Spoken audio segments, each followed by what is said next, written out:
Segundo, o docente efetivo na ampliação de jornada e na carga suplementar, bem como o docente não efetivo e o contratado, terá a carga horária atribuída, durante o ano, efetivamente configurada no exercício, na seguinte conformidade, e no primeiro dia útil subsequente ao de atribuição, para reger a classe, segunda, no primeiro dia útil previsto no horário escolar, para as turmas atribuídas, a fim de ministrar as aulas. Terceiro, o docente que faltar às aulas de uma determinada turma de alunos sem motivo justo no dia S estabelecido, S em seu horário semanal de trabalho, por 2 semanas seguidas ou por 4 semanas interpoladas, perderá as aulas correspondentes à carga suplementar, se titular de cargo, ou se docente não efetivo, até o limite de 19 aulas de sua carga horária. Quarto, o docente que não configurar a carga horária atribuída, em conformidade ao disposto no segundo deste artigo, terá a classe, aulas imediatamente liberada, S para nova atribuição, e no caso de ser docente contratado, ficará sujeito à rescisão de contrato, por descumprimento de normas legais, sendo-lhe assegurado o direito de ampla defesa e contraditório. Quinto, o docente contratado para atuação eventual ou com atribuição inferior a 20 aulas ou ainda em interrupção de exercício, que no período de um mês, não manifestar interesse na sede, poderá ter a extinção contratual nos termos da legislação pertinente. Sexto, fica expressamente vedada a atribuição de classe ou aulas a partir de 1º de dezembro do ano letivo em curso, exceto se em caráter eventual e nas seguintes situações para: primeiro, constituição obrigatória de jornada do titular de cargo. Segundo, composição da carga horária de opção do docente não efetivo. Capítulo 16. Do atendimento ao docente e da participação obrigatória. Artigo 33. No atendimento à constituição da jornada de trabalho do titular de cargo no decorrer do ano, em ocasional perda da classe ou de aulas, deverá ser aplicado na unidade escolar e, se necessário, também na diretoria de ensino, o procedimento de retirada de classe ou de aulas livres de outro docente, da disciplina do cargo, disciplinas específica, não específica, bem como demais disciplinas de sua habilitação e disciplinas de outra licenciatura, observada a seguinte ordem inversa e, nas situações de acumulação deverá ser respeitado o princípio da razoabilidade. Primeiro, docentes contratados. Segundo, docentes ocupantes de função-atividade. Terceiro, docentes estáveis, nos termos da Consolidação das Leis do Trabalho, CLT. Quarto, docentes estáveis, nos termos da Constituição Federal de 1988. Quinto, titulares de cargo na carga suplementar. Sexto, docentes afastados nos termos do artigo 22 da Lei Complementar nº 444 de 1985. 1. Na impossibilidade de atendimento com classe ou aulas livres, conforme previsto no caput deste artigo, deverá ser aplicada a retirada de classe ou aulas em substituição, na ordem inversa à da classificação dos docentes não efetivos. Segundo, persistindo a impossibilidade do atendimento ao titular de cargo, o docente permanecerá na condição de adido, cumprindo horas de permanência, aplicando-se o disposto no artigo 18 desta resolução. Terceiro, quando houver perda da classe ou de aulas livres em decorrência da aplicação do procedimento de retirada de classe, aulas pela ordem inversa à da classificação para atendimento obrigatório, o docente alcançado pelo procedimento, poderá permanecer com a classe ou com as aulas, caso o docente atendido se encontre em licença-saúde.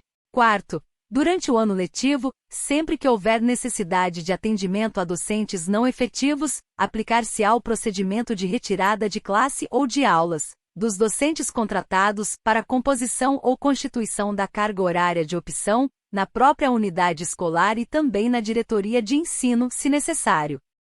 Capítulo 17. Das disposições finais.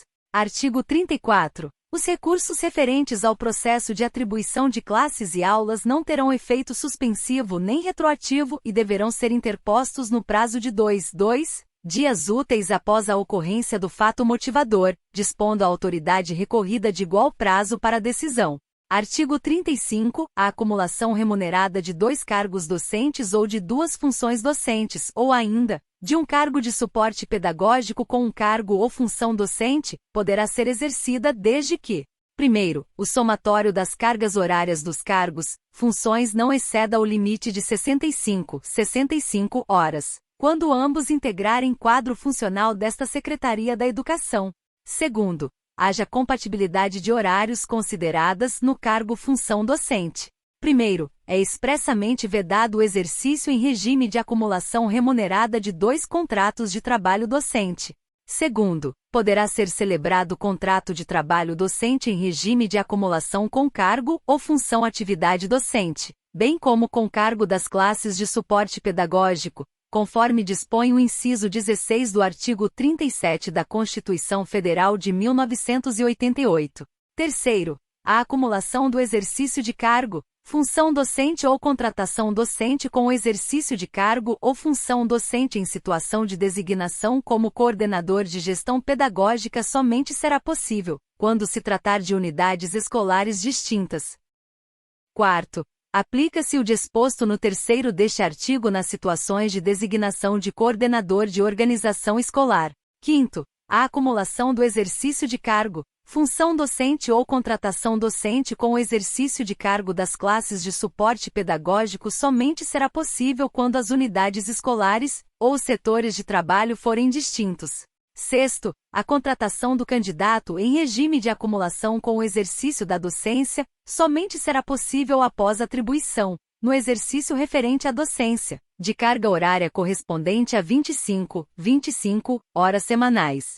Sétimo, o superior imediato que permitir o exercício do docente em situação de ingresso ou de contratação, no segundo cargo função-atividade, sem a prévia publicação de ato decisório favorável à acumulação, arcará com as responsabilidades decorrentes deste ilícito, inclusive as relativas ao pagamento pelo exercício irregular. Oitavo, o docente contratado só poderá iniciar o exercício após a devida celebração de seu contrato, cabendo ao diretor da unidade escolar verificar a vigência do contrato antes de permitir o ingresso do docente em sala de aula, arcando com as responsabilidades decorrentes deste ilícito, inclusive relativas ao pagamento, pelo exercício irregular.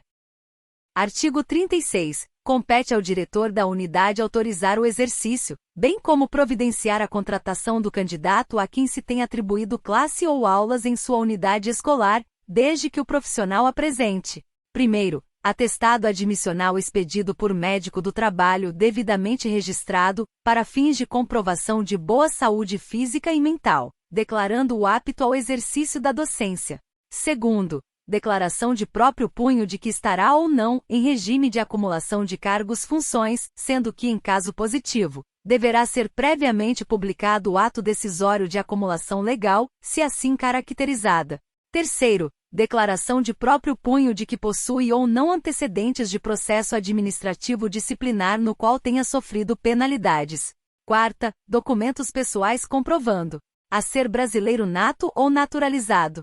B. Ser maior de 18 anos, apresentação de RG original. C. Estar em dia com as obrigações militares, apresentação de certificado de reservista. D. Estar em dia com a Justiça Eleitoral, apresentação de título de eleitor e últimos comprovantes de votação ou justificação.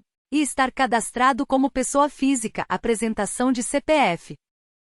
Primeiro, no atestado admissional a que se refere o inciso I deste artigo, a data de sua expedição deverá ser de, no máximo, até 30 dias imediatamente anteriores à da celebração do contrato de trabalho. Segundo, é vedada a contratação temporária de estrangeiros.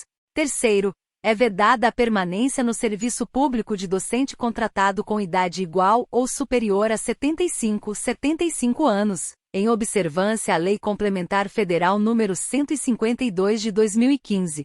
Quarto, o profissional a ser contratado que seja aluno de curso de nível superior em andamento, deverá apresentar, nas sessões de atribuição de classes e ou aulas, atestado de matrícula e frequência ao curso, com data de expedição recente e retroativa, no máximo, a 60 dias da data da atribuição.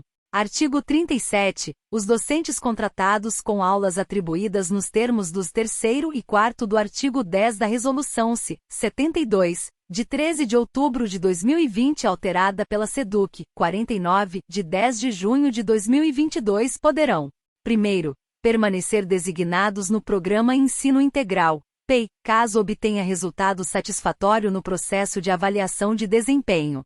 Segundo, reger classes ou ministrar aulas, de acordo com sua habilitação e/ou qualificação, nos termos da indicação CE 213/2021 homologada pela Resolução SEDUC, de 29 de outubro de 2021.